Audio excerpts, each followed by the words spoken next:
Grand rising, grand arrival, grand return. Peace and blessing to the righteous and the repentant alike.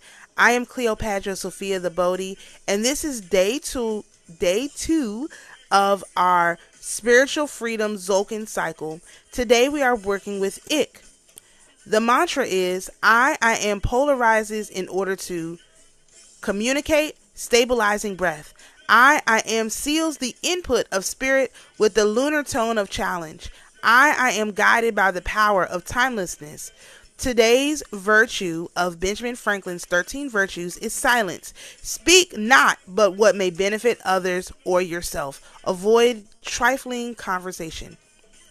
So this is our extended version. So let me zoom out a little bit. So we're moving along our cycle. This is a 260-day cycle. Let me make this a little bit bigger for me to see. This is our 260-day cycle, and so we are moving ahead. Today is December the 2nd, 2025. The kin, which is the day number, it is number 2, ruled by Ik. The color is blue. The tone is a lunar tone, which is ruled by Malachiel. The seal is wind, which is ruled by Zekel. The plant in the genus is the electric blue foothill beard tongue, and the genus is Pentstemon heterophilus. Okay, so let's take a look at our astrology real quick. I'm going to zoom in a little bit. You get a good look at the plant there.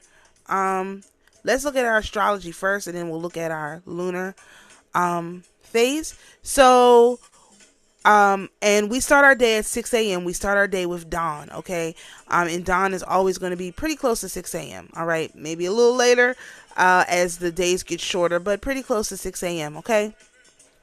And that's also, as an aside, why we have daylight savings, is to keep dawn as close to 6 a.m. as we can, okay? If you wondered why we do that. So we have the sun at 10 degrees. We're going to read this a little bit further down. We have the sun, and this is using the tropical Placidius calculation, okay? The sun is at 10 degrees of Sagittarius. We have Venus at 2 degrees of Sagittarius. We have Mercury out of retrograde at 21 degrees of Scorpio. It will be in Sagittarius in a few days. We have our moon at 4 degrees of Taurus, moving closer to our Gemini full moon. Hold on.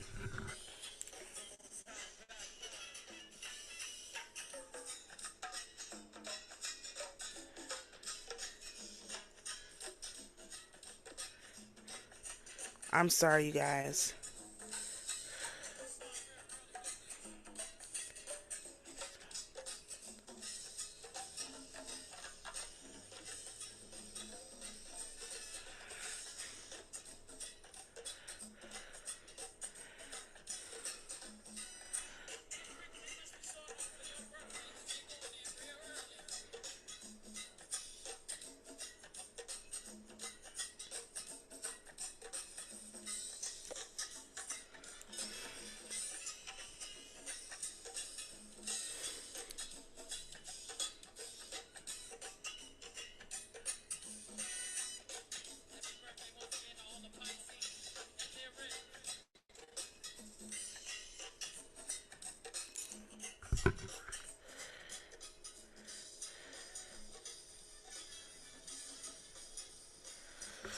All right, all right. So what was I talking about? We were talking about our Gemini full moon that's coming up. We do have this. Is this a trine? This trine between Saturn and Jupiter. Did she say anything?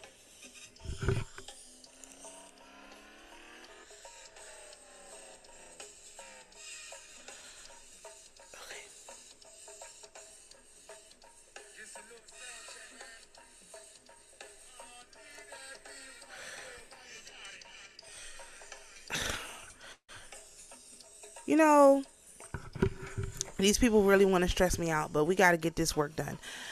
So we have a trine going on between Saturn and Jupiter, which is good. Saturn is out of retrograde, but Jupiter is in retrograde. Jupiter is in retrograde in Cancer, where Mars had an extremely long retrograde earlier this year. So that is something that is going on. We also have a square between Chiron and Jupiter, which is a little bit of a tough energy, which is probably why this stuff is happening to me right now, because Chiron is our wound, right? And Jupiter is our abundance, and they're both in retrograde, so they're both close to us. So the wound is checking in with the abundance to make sure that everything is in place and everything is in alignment,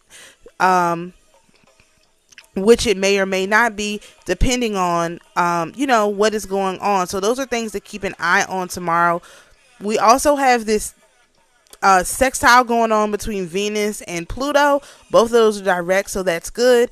But we have a trine that's going on between Pluto and Uranus, and that means everybody is checking in with Pluto. Like Pluto, between Venus being the very first thing on the chart in Sagittarius, everybody is checking in with Venus, everybody is checking in with Pluto. There's no getting around those things, and all these energies are flowing together. So it's not like they're not working together to accomplish certain things. They're all working together a lot. We also have this opposition between Sedna and Venus, which I didn't notice for the day one.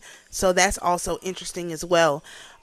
These are things that we just have to keep in mind. The astrology is not separate from this. It's a part of it. Okay. And that's why I, included this in the chart so that you can understand these things all go together.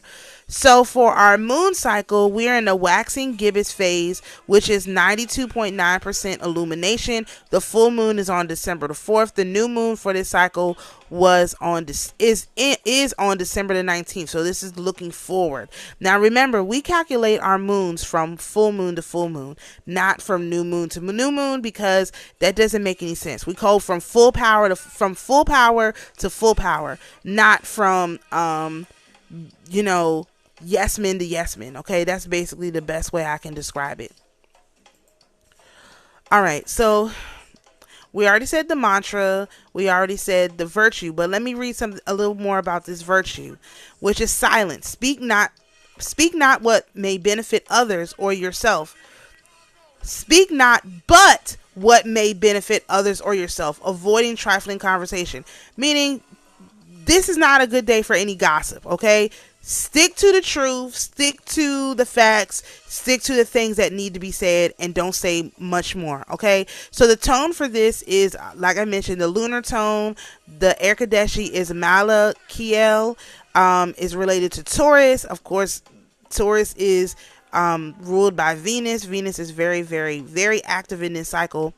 The Celtic tree is the willow tree. It's the tribe of Levi. It's the ox. The soul star chakra. The frequency is 972 hertz. That may be something you want to listen to today. The biblical famine related is Genesis 26:1. The filing of the body is adultery, but the mercy is compassion after a human has sinned. So this is why you need to be in silence. Like, you don't want to say anything that's going to cause someone to do something they shouldn't do, and that's why you want to just say what needs to be said and not too much else. This is a very, very important virtue. All right, so it's 16 degrees of Scorpio at Mount Olympus, 10 degrees of Sagittarius in American Troy. It's the 28th lunar mansion. It's the first night of creation. The Tzolkin month is 11, day 19. It's the 29th market week. E5 is the Nun day, and the planetary numerology is 7. This is Tuesday, ruled by the black tortoise of the north. Chiron is at 23 degrees of Aries retrograde, and Cupido is at 8 degrees of Capricorn. I talk about these two, the Chiron and the Cupido, in the introductory videos for this cycle. Okay, so let's talk about Malachiel. I want to make sure I read everything. We got a bunch of stuff to read about Malachiel. Okay, so Malachiel is the third entity of the Erkadeshi. It is the C means that it's in the Council of Elda, which means it's a direct one of the entities that communicates with the Creator, okay? Reports back to the Creator. So Malachiel means the reign of God. It is mountains, and it speaks the language of holiness. Malachiel is repentance for being satisfied to let God work alone. So I say this a lot, like, we are the hands and the feet of the Creator.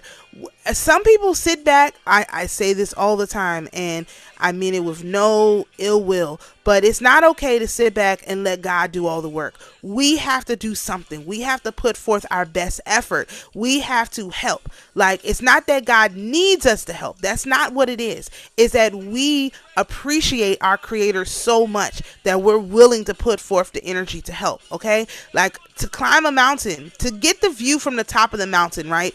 You could, like, wait for someone to take you up the mountain, right? For God to fly you on the bird's wing to the top of the mountain like he did Abraham with Yael or Io.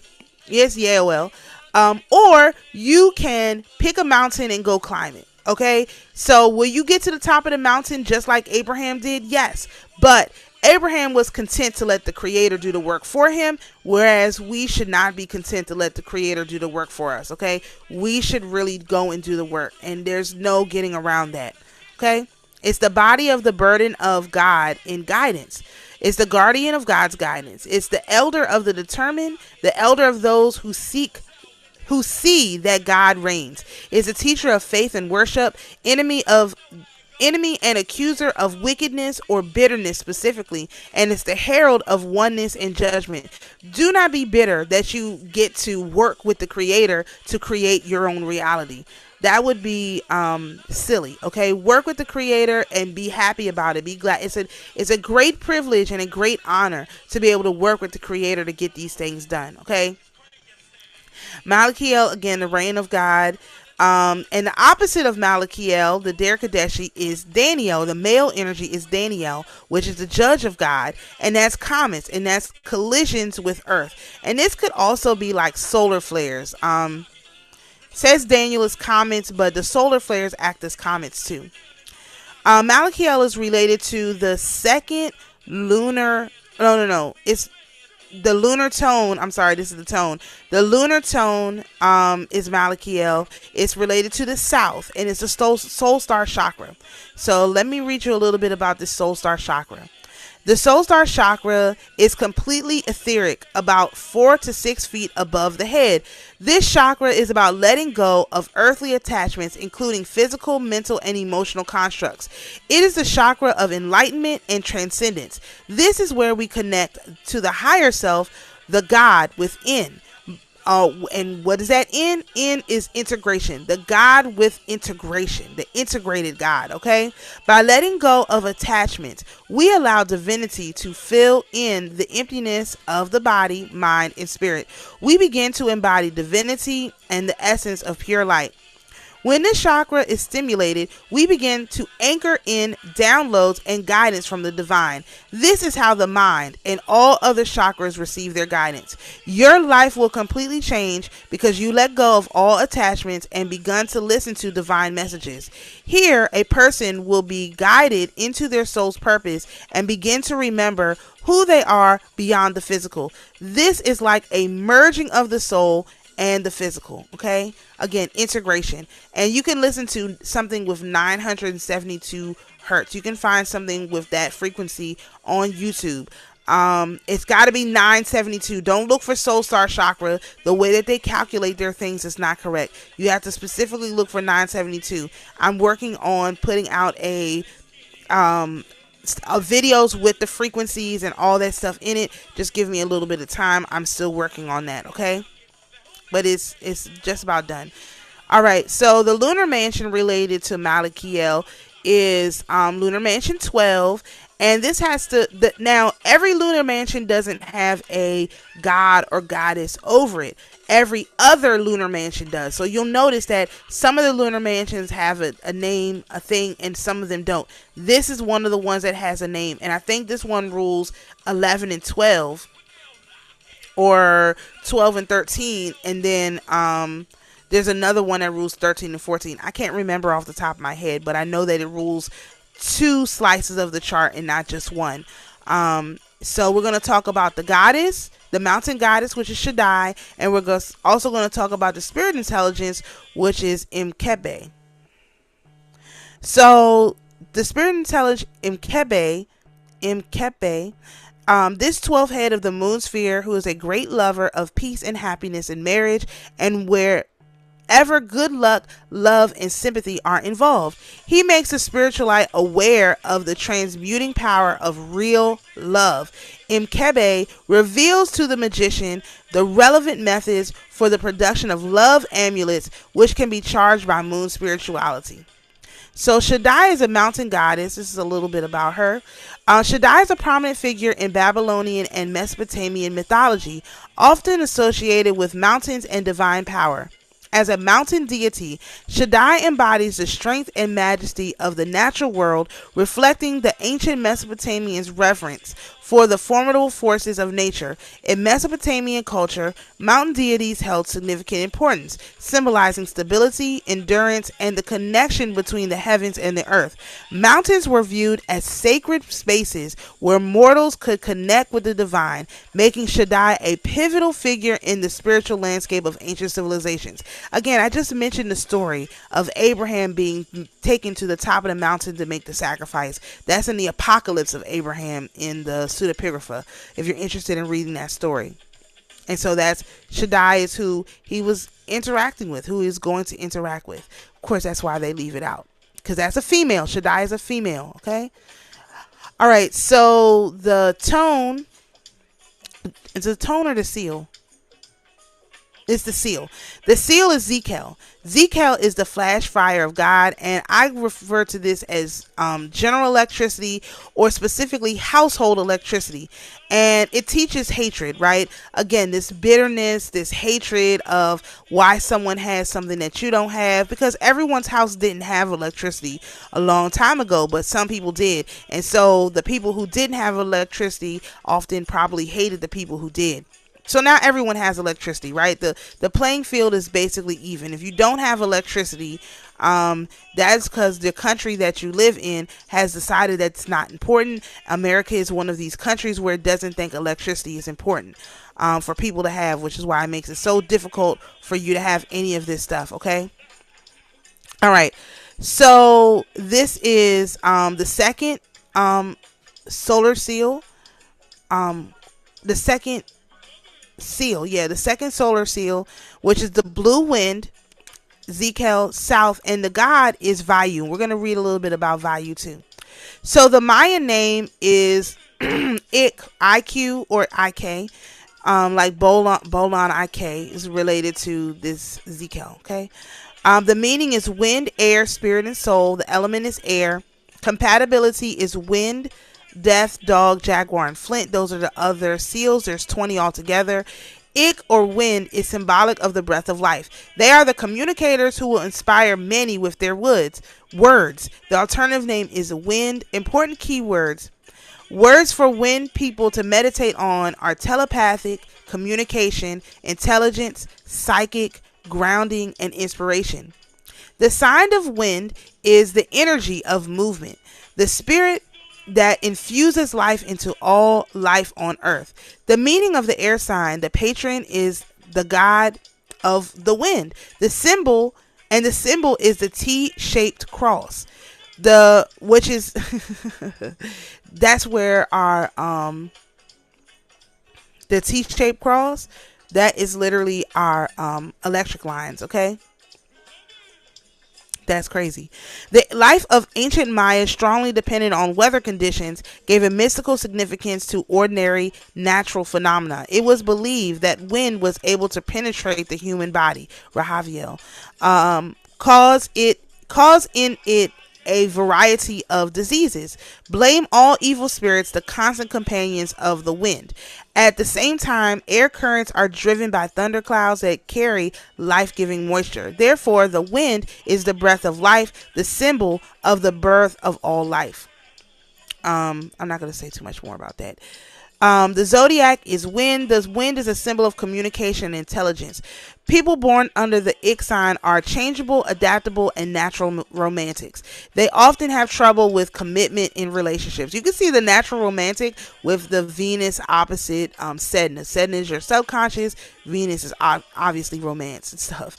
The general characteristics, like traveling the winds, people born under the Maya wind energy have the gift of communication. The wind is a symbol of spirit, and those born under wind or ick often feel the need to ground themselves. The gift of communication and sharing of ideas come naturally to wind signs. They are close to spirit, and these people will find their words drifting like the wind to touch many people. They will often find themselves in positions as counselors to those closest to them because of their inspiring words and intelligent insight.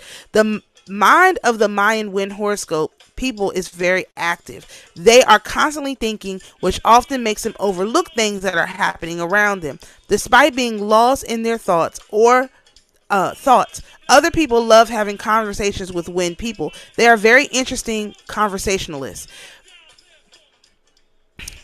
The people of the sign of the wind have an irrepressible energy, and they want to change the world for the better. A distinctive character trait is independence, the ability to think easily and freely. It is impossible to predict their behavior and actions. The wind is a symbol of changeability and impermanence. Often, impulsiveness leads to sad consequences. The proud and stubborn do not like to admit their mistakes, although they can benefit from any situation if they wish. The people of this day must give account of their actions, strive to develop spiritually. Excess of energy, inability to control it, can lead to outbursts of aggression and fury. In work, people of the sign of the wind show firmness and determination. Despite the friendly attitude towards colleagues, they do not take their advice at all. Unfortunately, in some cases, they behave like irresponsible people. In the case of failure, they can drastically cool to their favorite business. But natural optimism, vital energy help to avoid happily enough serious problems. The wind is the leader capable of decisive actions. An energetic, sociable person, this sign is able to achieve success in his profession. He is in charge of managerial positions, director and manager. In a romantic relationship, people of this sign are not reliable partners. Unquenchable energy, the desire for freedom, brings them forward in search of new adventures. Thinly sensitive nature needs bright emotions, experiencing pleasure from communicating with beautiful people. He tries to find it in the chosen one, not only a loyal partner, but also an interesting person. Beloved ones must accept the peculiarities of his character. The wind is a natural element that cannot be tamed. It will find happiness with loving, faithful person who puts the interests of an impulsive and constant partner above his own. I'm not going to read about the man and woman. Okay, positive traits. In Mayan astrology, ick sign people are knowledgeable with wonderful sense of awareness about themselves and their surroundings. They have many interests and will often have more than one career. They can make great public speakers, musicians, and singers. Spiritually, they have the gift of telepathic communication and psychic abilities. They can make great psychologists, managers, or politicians. They also may pursue becoming an inventor or working in a civil office position. These people are sensitive to how things look around them and are very mindful of their appearance. They have a strong imagination, which will go a long way in helping them find solid romantic relationships. Negative traits. A wind Mayan's zodiac person's moods can change like the wind, and they can become cold and distant. This can negatively affect their relationships. Their changing minds can make them indecisive thinkers and prone to self-destruction. Their indecision makes them have commitment issues. The minds of these people also tend to drift like the wind. They can become dishonest and may be inconsiderate of the feelings of others and try to do whatever they please, no matter how others may feel. They need to remain focused. They're again silence. Okay, Their immense personal power can make others feel a sense of hatred and anxiety around them. The lesson in life for the Ik Maya sign is to be patient and believe in themselves. They should try not to react negatively to their surroundings or get hung up in their insecurities. They are more in control of things than they realize. As their mind drifts off to daydreams, they can be here one day and gone the next. This can lead them to be very imposing and dishonest towards others. On win days, Maya would give thanks for all the blessings of the Creator. If you suffer from depression, it is a good day for healing those with imbalance. All right, the lucky color is white. The animal totem is a hummingbird, weasel, and bobcat. The gemstone is sodalite. All right, so let's read about Vayu, okay? Is this it? Yeah, this is it. Vayu is literally the wind or the air, known as Vata. And Pavana, or purifier, is the Hindu god of winds as well as divine messenger of the gods. In the Vedic scriptures, Vayu is an important deity and closely associated with Indra, king of the gods. He is mentioned to be born from the breath of the supreme being Vishvaprusha. I hope I said that right. And also the first one to drink Soma. The Upanishads praise him as prana, or life breath of the world. In later Hindu scriptures, he is described as Dikpala, one of the guardians of the direction, who looks over the northwest direction. The Hindu epics describe him as the father of the god Hanuma and Bhima. So this is all the information. Again, I'm not going to editorialize too much. Because I don't, we're just observing, right? This first half of this chart from 1 to till we get to the mystic column. We're to get through the mystic column, which I think is 140. So for the first 140 days, we're really just observing the energy. In the last, I guess, 120 days, that's when we'll try to actually apply the things that we observed in this first 120 days. So thank you so much for listening. We'll see you tomorrow with our next day's video. Peace and blessings, and please take care of yourself.